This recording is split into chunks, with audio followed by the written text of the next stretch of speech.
Queria saber de você como foram as primeiras impressões desses dias breves, mas muito intensos já de trabalho aqui no Flamengo, conhecendo estruturas, esteve também recentemente no Maracanã. Queria que você resumisse um pouco de tudo que você viu, explicasse um pouco para o torcedor que está ligado com a gente. Seja bem-vindo mais uma vez.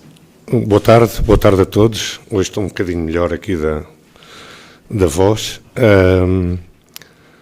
Antes de mais, agradecer a presença de todos e dizer que é um orgulho muito grande representar um clube como o Flamengo, mas é ao mesmo tempo uma responsabilidade enorme.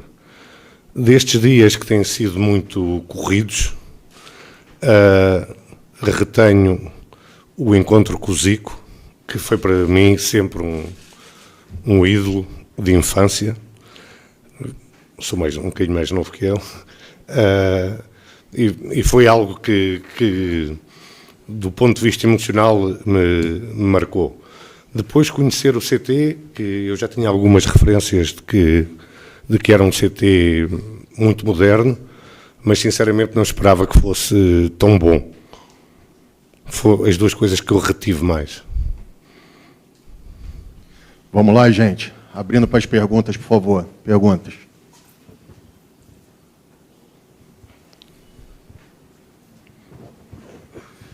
Oi, aqui Fábio Jupa, da TV Globo, Sport TV. Muito boa tarde, seja bem-vindo.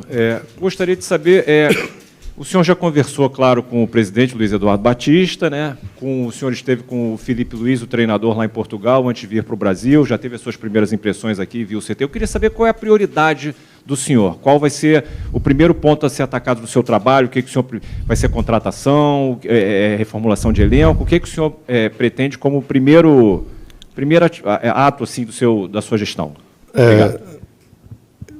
Eu tenho que ser responsável e não posso chegar aqui e não conhecer as pessoas, não conhecer o ambiente e começar a querer fazer as coisas à minha maneira.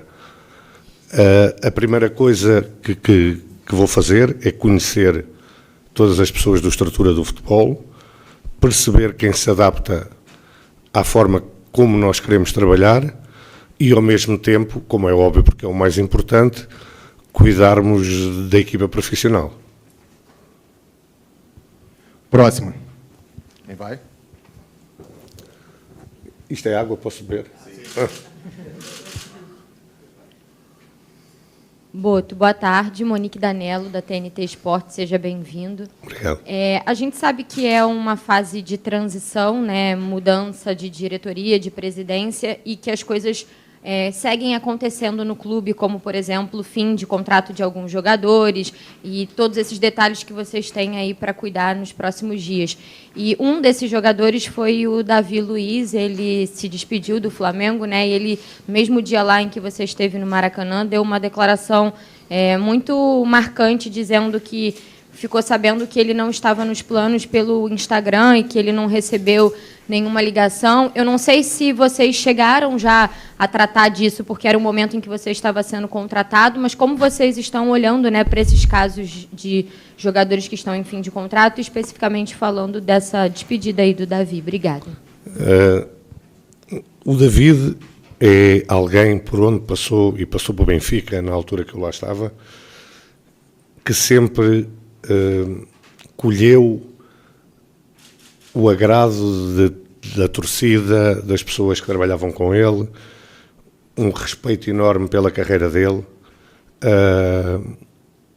mas o que se passou foi algo profissional.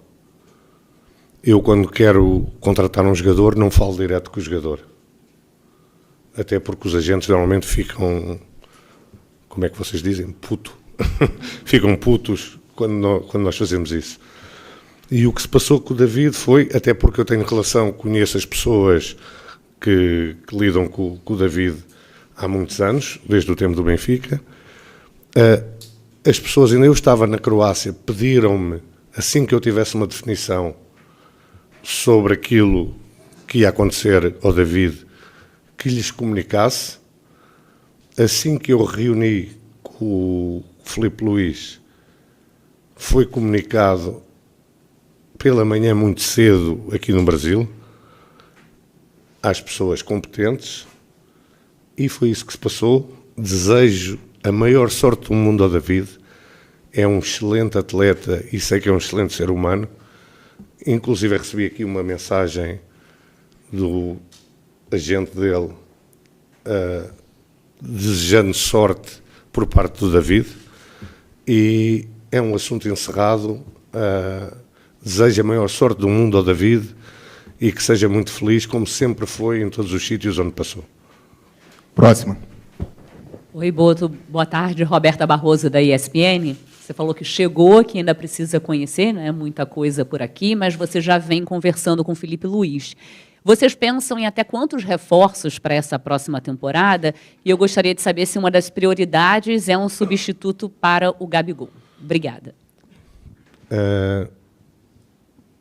A partir do dia 18 de dezembro, em que o BAP anunciou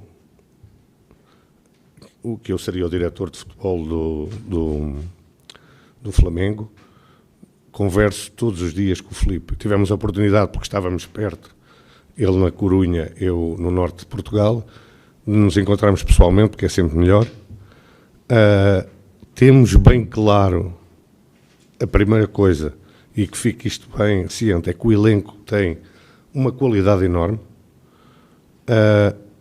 Sabemos que temos que fazer alguns ajustes, e esses ajustes vão ser feitos com tempo, no tempo que nós queremos, e não para agradar à torcida, a vocês, imprensa, que gostam dessas coisas, mas aquilo que nós achamos que deve ser o ideal para o Flamengo que queremos. Porque nós queremos a torcida contente em dezembro, feliz em dezembro e não em janeiro. Boto. Aqui, Thiago Lima, do GE, seja bem-vindo. Queria te perguntar a respeito de um atacante que o Flamengo está de olho, que é o Lassina Traoré, do Shakhtar. Se pudesse explicar como é que está essa negociação em relação a esse jogador, e se o torcedor pode esperar um perfil de contratação nesse estilo, até que foi muito, você teve marcante isso na passagem pelo Benfica, pelo Shakhtar, porque nos últimos anos o Flamengo sempre tem feito contratações muito grandes em termos de nome e de dinheiro. Se ele também pode esperar um perfil, esse perfil vai mudar com você no comando. Obrigado.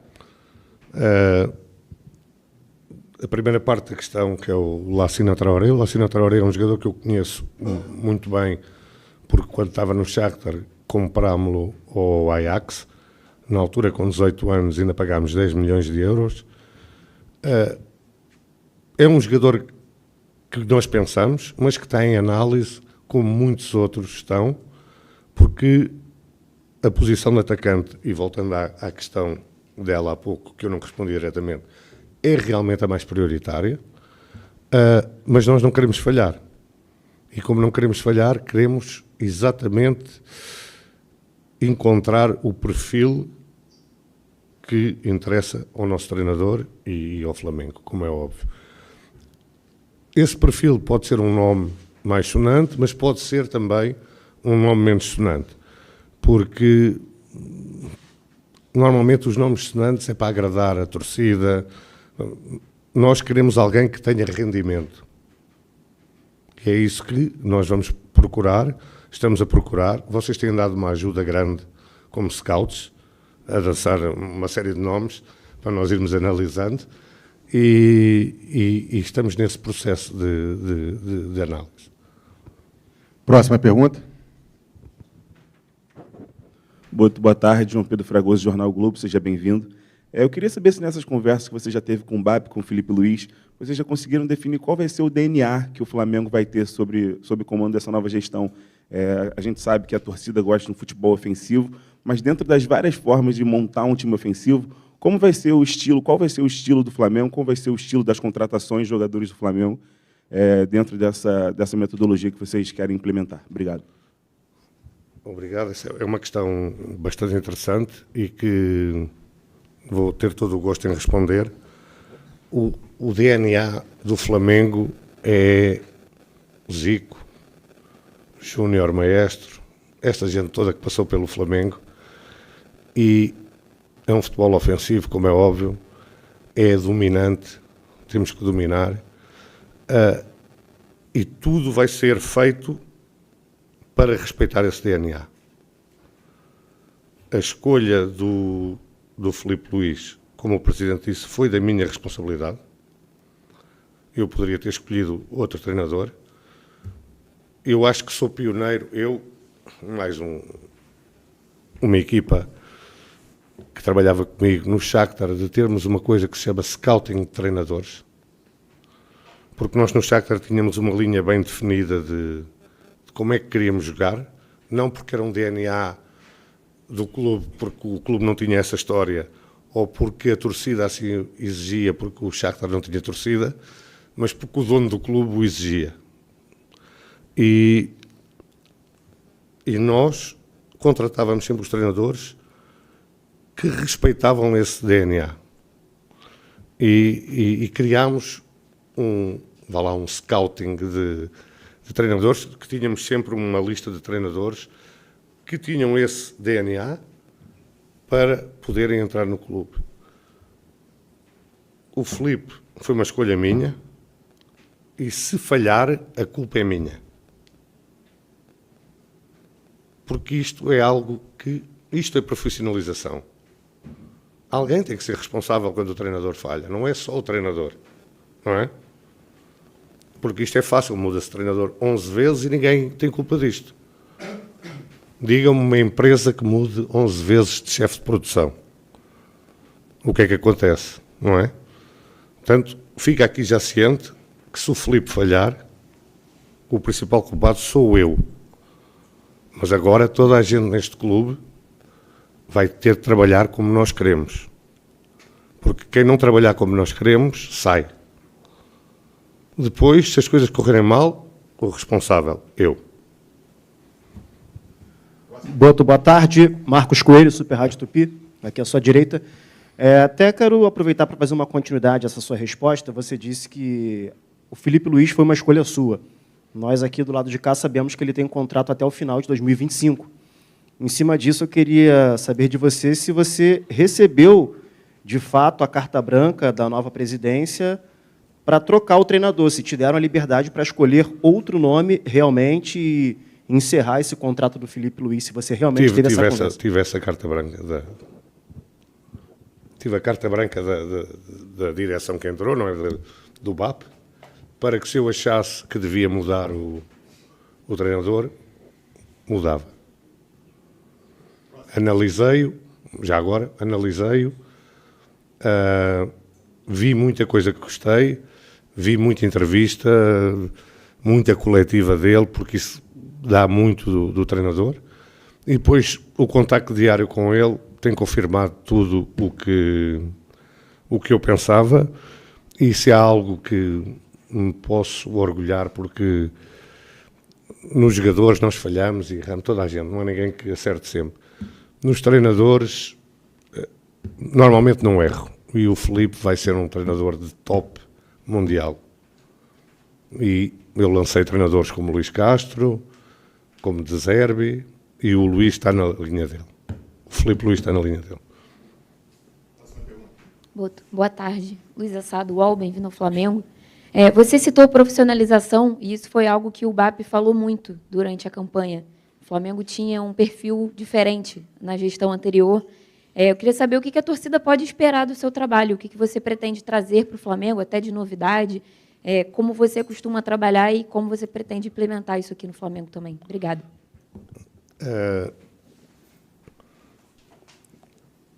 O profissionalismo o Flamengo tem que ser a coisa mais importante de toda a gente que trabalha aqui no Flamengo. Mais importante que a família, mais importante que tudo. Isto é profissionalismo. Nós temos que dar o máximo, porque existem 50 milhões de pessoas lá fora que fazem muitos sacrifícios para acompanharem o Flamengo, e nós, é um privilégio, tem que ser um privilégio para toda a gente, e toda a gente começa por mim e acaba na pessoa da rouparia, na cozinheira, em toda a gente tem que perceber a responsabilidade que tem e que isto é a coisa mais importante da vida deles. Isto é que é profissionalismo. E é isto que os torcedores podem esperar, é cobrança, primeiro a mim, à comissão técnica, aos jogadores e a toda a gente que tem que trabalhar a 100% para que tudo corra bem. Isto é profissionalismo. Não sei se respondi, mas... Boto, Raiza Simplício, da Gol Brasil aqui. Seja bem-vindo. Você falou sobre ter essa possibilidade de escolher o Filipe Luís, e você escolheu o Filipe Luís. Eu queria saber de você por quê. O que você viu no Filipe Luís que encaixou com o teu pensamento, que encaixou com o que você pensa para o Flamengo, por que dessa decisão? E teu contrato, só para tirar uma dúvida, é até dezembro de 2025 ou são 3 anos? São 2 anos. Eu acho que vi os jogos do Flamengo desde que o Filipe pegou, todos 2 vezes. Uma na perspectiva de analisar o elenco, outra na perspectiva de analisar o trabalho do Filipe. E para nós que somos experientes, por isso é que quem escolhe os treinadores deve ser alguém que tem essa capacidade, não é? Consegues perceber algumas nuances táticas no jogo do Filipe que me agradaram muito. Se calhar isto não é tão visível ao olho normal, mas ao olho mais clínico agradou-me muito. Depois agradou-me muito a forma como ele comunica. Uma forma humilde, mas assertiva, de saber aquilo que quer.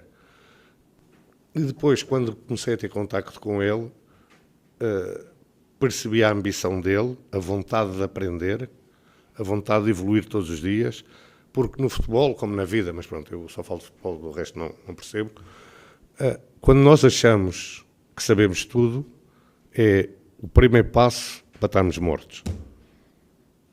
Acho que respondi à tua pergunta. Zé Boto, aqui. Isaac Andrade, do Flavoz. Eu queria continuar no tema de DNA. Você mencionou grandes craques do Flamengo, né, e uma das coisas que o próprio Filipe Luís repetiu foi que nesse DNA consta a frase vencer, vencer, vencer. Então o Flamengo é um time que propõe jogo, que vai para cima. E essa questão do DNA, ela apareceu muito forte para a torcida com a chegada do Jorge Jesus em 2019, onde deu um match entre toda a direção técnica e toda aquela proposta que Jorge e sua equipe técnica trouxeram também. Isso é muito importante. Mas quando a gente fala de DNA, a gente fala do futebol como um todo. Como é que se aplica essa questão do profissionalismo, da aplicação do DNA que você mencionou, não só ao time principal, mas às equipes de base e principalmente ao futebol feminino também? Hoje, assim como o Davi Luiz fez, a atleta Crivellari, na sua rede social, falou que encerra o contrato com o Flamengo sem nem sequer ser procurada. Como é que seria esse profissionalismo com o DNA do Flamengo para todo o staff do futebol? O futebol feminino não é a minha área. Não tenho capacidade para gerir, porque não é que o futebol seja diferente. São coisas completamente diferentes, em que não conheço as jogadoras, não sei quem é que são os melhores jogadores do mundo, ou não conheço os treinadores, portanto, não é a minha área. A base vai ser a minha área e vai ser algo em que eu vou mergulhar, porque tem sido assim em todos os clubes onde passei. Temos que criar esse DNA, temos que criar jogadores talentosos, mas ao mesmo tempo responsáveis. E uma coisa que eu penso, e já penso há muitos anos, porque eu conheço bem o Brasil, até porque no Shakhtar nós tínhamos 14 brasileiros, portanto, e vim aqui buscar muito jogador brasileiro que nem sequer jogava, nunca tinha jogado na Série A, e passado 3 meses estavam a jogar na Champions League. Eu tenho uma ideia, e há pouco ela perguntou-me sobre a Europa, ou sobre o que as novidades podiam trazer. Eu tenho uma ideia que aqui no Brasil se foi buscar muita coisa má que se faz na Europa. E na Europa nós viemos aqui buscar coisas boas que vocês faziam. Na base, estou a falar na base.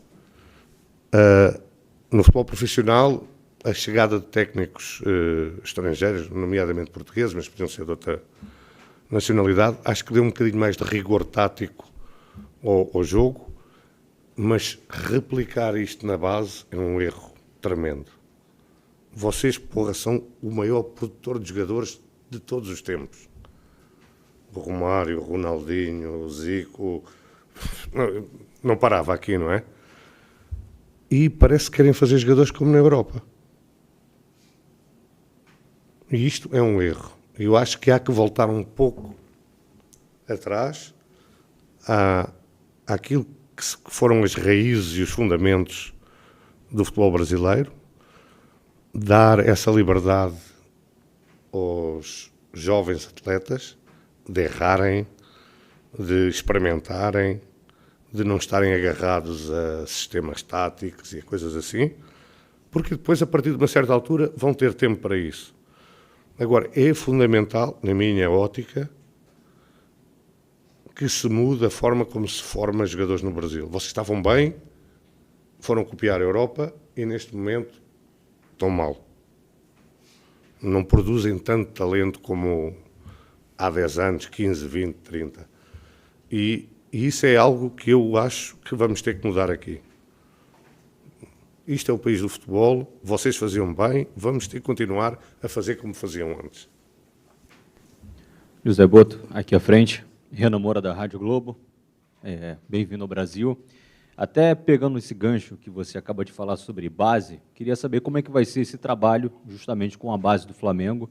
Tem até o slogan "Craque Flamengo faz em casa".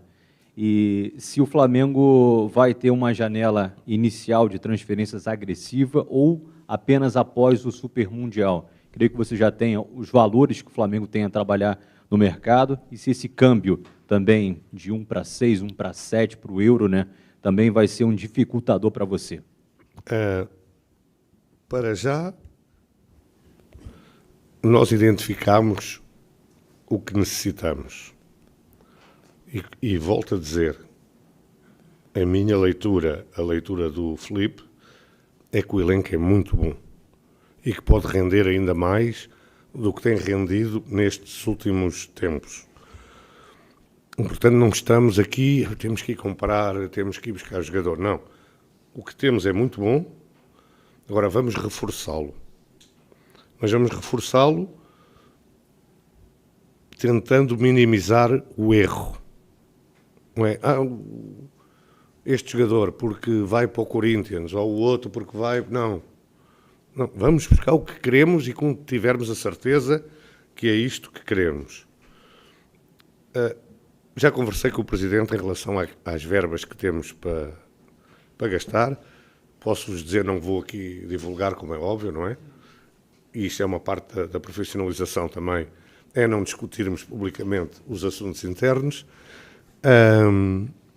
Mas é suficiente para os reforços que queremos, para aquilo que achamos necessário para que o elenco seja ainda melhor. Gente, deixa eu só falar uma coisa, nós temos mais 5 minutos de coletivo, tá? Não vai dar para atender todo mundo, então vamos seguir para quem me pediu ali. Vai, Castanha.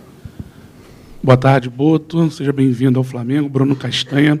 Eu queria que você falasse um pouquinho como vai ser a sua estrutura no futebol, com profissionais que vão chegar com você, e se você pretende também no Flamengo montar, como fez no Shakhtar, um gabinete de apoio para esses investimentos, contratações que são feitas. Se sim, queria que você explicasse um pouquinho para a gente como isso vai funcionar. Obrigado. Como é óbvio, vou trazer 1 ou 2 pessoas da minha confiança, e não vou divulgar os nomes, porque ainda nem sequer discutimos contratos, nada. Pessoas que vão agregar conhecimento em várias áreas. E é verdade aquilo que você disse. O futebol é talvez o único negócio em que as pessoas fazem investimento e não cuidam do investimento. Não é? Gastam 10 milhões e depois se render, rendeu. Se não render, vai-se comprar outro. Não? Nós temos que cuidar, temos que perceber porque é que o jogador não está a render. Do ponto de vista médico, do ponto de vista emocional, do ponto de vista... N fatores que fazem com que os jogadores não... Quantos jogadores vocês conhecem que não rendem num sítio e depois têm um rendimento absurdo noutro? Eu estava no Benfica, foi o meu último ano de Benfica, quando o Gabigol foi para o Benfica. O rendimento do Gabigol no Benfica foi quase zero. Depois virou um ídolo aqui. A preocupação de nós percebermos o que é que tínhamos que fazer para ajudar o Gabigol a crescer como jogador e a dar o rendimento que o investimento, no caso dele até nem foi grande, mas porque foi um empréstimo, necessita, porque tu estás a investir dinheiro, isso tem que ser feito.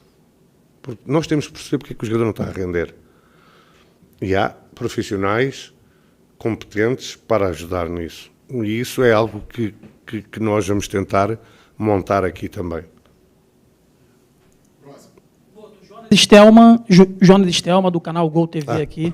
Uma boa tarde, seja muito bem-vindo ao Rio de Janeiro.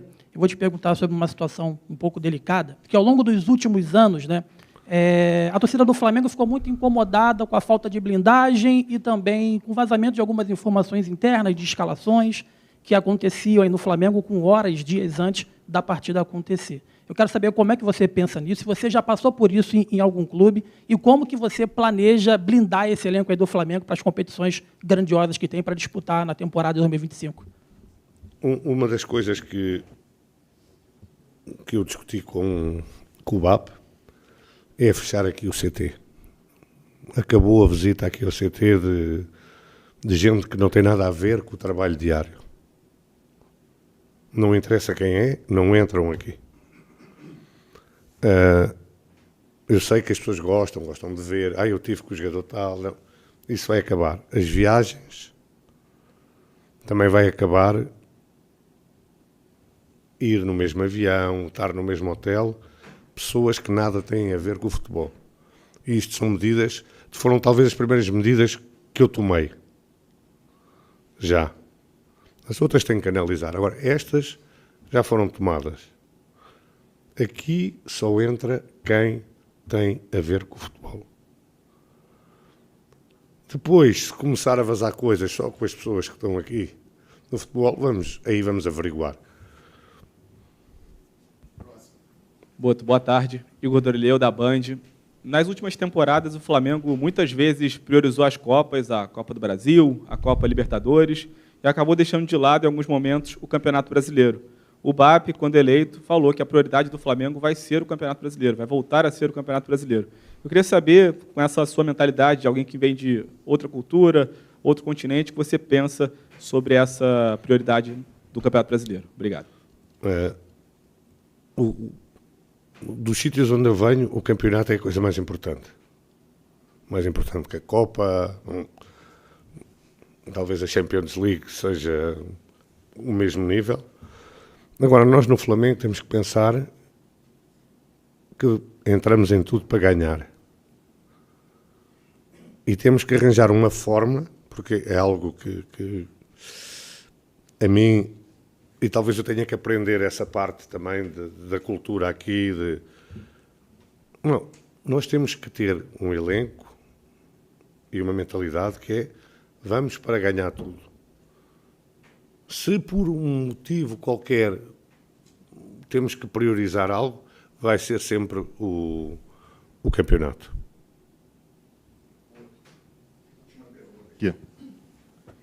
Boto, boa tarde, tudo bem? Tudo. Bem-vindo ao Flamengo. Boto, o Flamengo inicia o ano agora de 2025 com 5 jogadores em final de contrato. E 2 situações assim, que tem falado muito na torcida, do Eric Pulgar e do Cleiton. Na semana passada chegou a sair que o Benfica estaria interessado no jogador e que você já estava trabalhando na renovação de contrato dele. Queria que você confirmasse ou não confirmasse essa situação e falasse se você pretende já nesse início de trabalho rever esses contratos e renovar. Queria que você falasse sobre. Portanto, esses jogadores têm contrato com o Flamengo. Tu, quando assinas um contrato com a tua entidade, como é que se diz, empregadora, tens que cumprir e respeitar esse contrato, não é? nós vamos analisar com calma, perceber se vale a pena, da nossa parte de Flamengo, renovar esses contratos, se os jogadores têm essa visão de renovar o contrato ou não, mas eu tenho uma visão muito pragmática da coisa. O jogador assina um contrato, se o treinador quiser usar, não é porque está a 6 meses de finalizar o contrato que não vai jogar. O treinador precisa, joga. O jogador é profissional, tem que ser profissional, e nós, como entidade que paga o jogador, temos que exigir do jogador esse profissionalismo. Se vamos renovar todos, se vamos renovar só um, se vai ser o Cleiton ou não, é uma questão que nós temos que analisar ainda. Cheguei há 2 dias, ainda não parei, quase que não parei para trabalhar, só coisas com a Flá TV, com isto, com aquilo. Espero que agora, a partir de hoje, tenha um bocadinho mais de paz para me poder começar a trabalhar com mais horas de trabalho.